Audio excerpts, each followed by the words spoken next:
శోభనానికి 90 లక్షలు, తొలి రాత్రే వరుడికి షాకిచ్చిన వధువు. ఎంత? 90 లక్షలట శోభనానికి.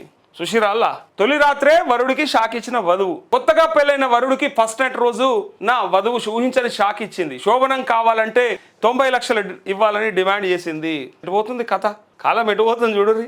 90 లక్షలట.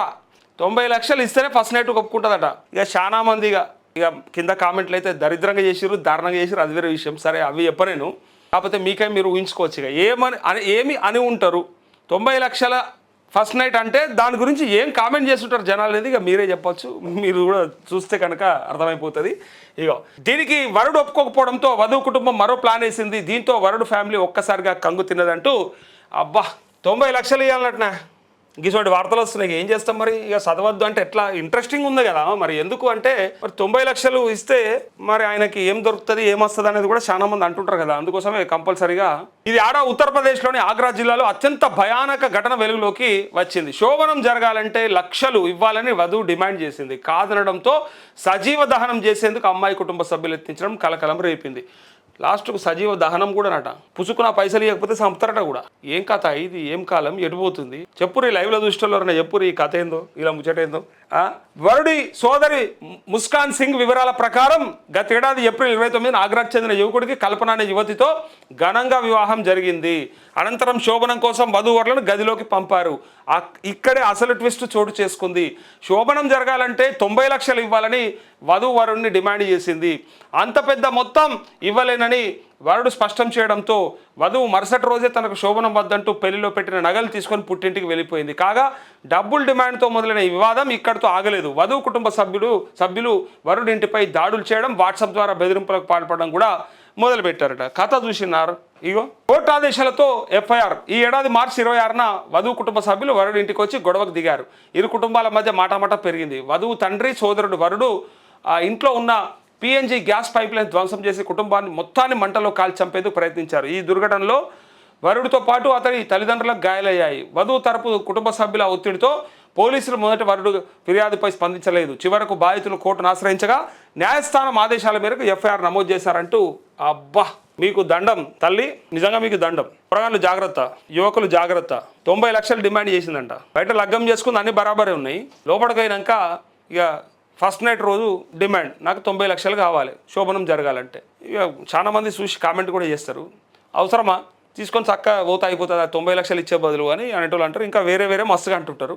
ఎన్నన్నా కూడా కాలం మొత్తం తిరమర అయిపోయింది, రివర్స్ అయిపోయింది. బయట పురుషాధిక్య ప్రపంచం పేరుకే. మీరు కావాలంటే మిమ్మల్ని మీరు కూడా చెక్ చేసుకోండి, లైవ్ చూస్తున్న వాళ్ళు కూడా చెక్ చేసుకోండి. పేరుకే బయట సమాజం ముందర పురుషాధిక్య ప్రపంచం, లోపట అన్న నీది కూడా అంతేనా, నువ్వు కూడా అంతేనా అని కామెంట్ చేస్తే నేను ఏం చెప్పలేను. కానీ చెప్తున్నా, ఇప్పుడు మేము ఒక 10-15 ఏళ్ళ కింద లగ్గాలు చేసుకున్న వాళ్ళకి పర్వాలేదు ఓ రకంగా. అంతకంటే ముందోళ్ళని వాళ్ళు చూసిరు కాబట్టి, లేదా వాళ్ళ పద్ధతులు పాటిస్తారు కాబట్టి, కుటుంబ బంధాలకు సాంప్రదాయాలకు విలువనిస్తారు కాబట్టి, మన సంస్కృతిలో భాగంగా అంతో ఇంతో మొగుడిని గౌరవించే పద్ధతి ఓ 15-20 ఏళ్ళ కింద లగ్గాలైన వాళ్ళకి ఉండే, పెళ్లి లైన వాళ్ళకి.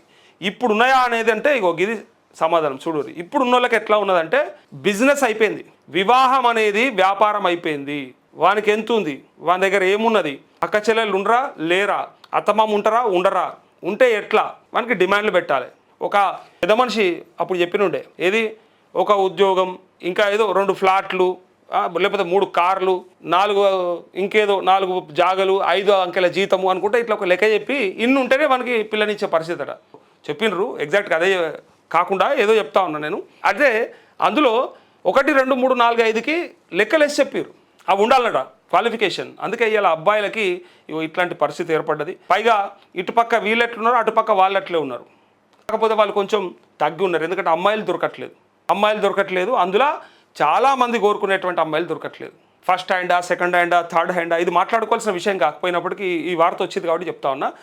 ఆ పరిస్థితి ఉంది కాబట్టి కనీసం మంచిదైతే చాలు. అంతకంటే ముందు ఎంతన్నా తిరగని కనీసం ఆ పరిస్థితి ఉంది అలా సమాజంలోనే. ఉన్నది చెప్తున్నా, ఒకరిని తక్కువ చేయట్లేదు, ఒకరిని అగౌరవపరచట్లేదు, ఉన్నది చెప్తున్నా. అంతకుముందు ఏమన్నా కాలబడాను కానీ ఒకప్పుడు వేరే ఉంటుండే, ఇప్పుడు అంతకుముందు ఏమన్నా కాలబడాను కానీ ఇప్పుడు లగ్గమైన కన్నా మంచుకుంటే చాలని చెప్పేసి పాత అఫైర్స్ని పక్కకు పెట్టి మరీ తెలిసినా పెళ్లిళ్ళు చేసుకుంటున్న కాలం, ఎందుకంటే దొరకట్లేదు. దొరికినా వస్తే డిమాండ్, చెప్పిందే చేయాలి, వాళ్ళు చెప్పింది చేస్తారని నువ్వు బతుకుతావు. నేను అదే చెప్పబోతున్నా, పురుషాధిక్య సమాజం అనేది పేరుకే ఉంది కానీ లోపల మాత్రం బయట జంతువులలో కదా ఉన్నట్టు సింహాలు పులులు మనకేమనిపిస్తాయి, బయట పులి సింహం అనగా అబ్బా అనుకుంటాం, కానీ అడవిలో ఉన్నటువంటి ఆ రాజులకే తప్పలేదు, ఆడ కూడా మహిళాధిక్య ప్రపంచం ఉంటుంది. అందులో కూడా యాక్చువల్గా ఫీమేల్ వర్షన్కే పవర్ ఎక్కువ, పిల్లల్ని కంటది, పోషిస్తుంది, పైగా అంటే వాళ్ళ పోషణ చూసుకోవడంతో పాటు కొంత రక్షణగా నిలబడేది కూడా ఫీమేలే. మగ అనేది ఏదైతే ఉందో జంతువుల్లో, పక్షుల్లో, మిగతా అన్ని జీవరాశుల్లో ఒక పునరుత్పత్తి కోసం మాత్రమే పనిచేస్తుంది. కానీ ఇక్కడ రివర్స్లా మగాడిని ఇట్లా తయారు చేసి పెట్టిర్రు, కానీ పేరుకు మాత్రమే పురుషాధిక్య ప్రపంచం. కానీ ఇక్కడ పురుషాధిక్యత లేనే లేదు. మీ ఇళ్ళలో మీరు కూడా చెక్ చేసుకొని కావాలంటే అతి కొద్ది మంది ఉంటే కొద్ది పర్సెంటేజ్ ఉండొచ్చు, నా సొంటోళ్ళు నీ సొంటోళ్ళు. కానీ చాలామంది వాళ్ళు చెప్పినట్టు విన్న పరిస్థితి. వింటే తప్ప అంటే వింటే తప్పు కాదు, కానీ విని కుటుంబాలను ఖరాబ్ చేసుకుంటే తప్పు. విని నీ తోడబుట్టినోళ్ళని, నీ కన్నోళ్ళని మర్చిపోతేనే తప్పు. అంతే ఇక్కడ ముచ్చట గది. యాక్చువల్గా ఇప్పుడు పెళ్ళిళ్ళు అనగానే అబ్బాయిలు భయపడతా ఉన్నారు.